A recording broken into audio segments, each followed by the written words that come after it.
Hello and welcome to day 11 of 31 and 31. I'm John from Just Another Horror Podcast. Woo! Best show on the planet! We're here on YouTube. We're not on iTunes anymore. So as far as the show goes, I don't know.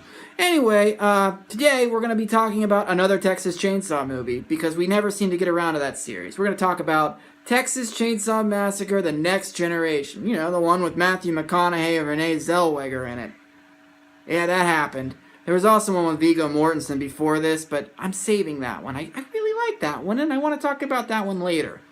This one I don't like. It's impossible to like. Renee Zellweger is a high school student going to prom. Or a dance of some sort, because they're only there for 5 minutes and it looks like nobody else is there. And they spend some time there, and then they leave, and on their way out, they break down, and Matthew McConaughey runs one of them over. The other two go to the chainsaw house, where Leatherface kills them in comic fashion. I don't know why. And then Renee Zellweger ends up at the house, escapes, gets caught by somebody at the gas station, taken back after some really terrible comedy involving drive-through pizza. That's disgusting. And we are introduced to Matthew McConaughey and his electronic leg, mechanical leg, whatever you want to call it. Doesn't make any sense. Here, take a look. All right. Let's get yourself on. Welcome to my world. I suppose we can forget about having a nice, quiet evening.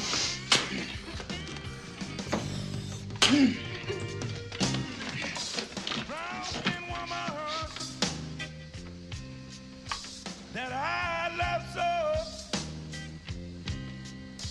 Tell me why in the world did you have to go?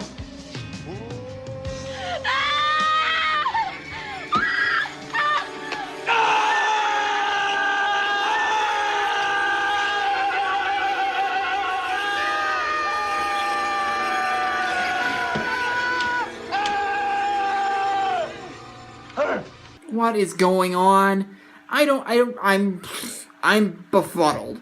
I don't understand this movie one bit. And to make things even crazier, we have an airplane chase scene and the Illuminati shows up. Apparently they were behind the Chainsaw Massacres. They're behind everything, so I guess that makes sense.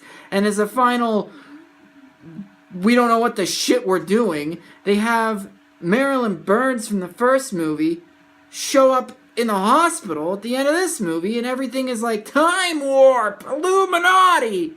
What the fuck does this have to do with Texas Chainsaw Massacre? No wonder Renee Zellweger and Matthew McConaughey went nothing to do with this.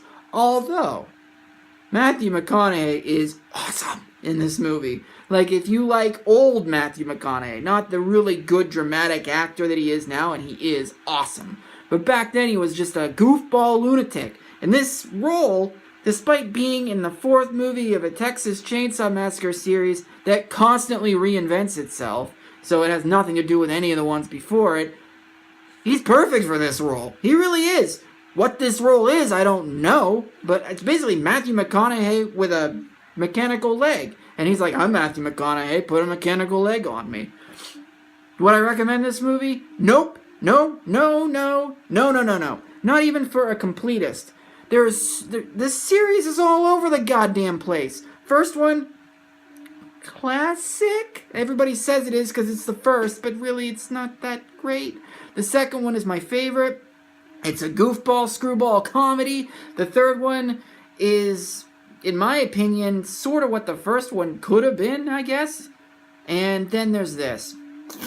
And then there's the remake, which is awesome. Then there's the beginning, which is the prequel to the remake. So, what? And then there's Texas Chainsaw 3D, which is a sequel to part 1, but part 2 is a sequel to part 1, so it must be a sequel to part 2? And 3 and 4 have nothing to do with anything. And then there's also a new one that came out. So I summed up the Texas Chainsaw series in this video. So there's that. Don't watch this movie. Just don't watch this movie. Have a good night.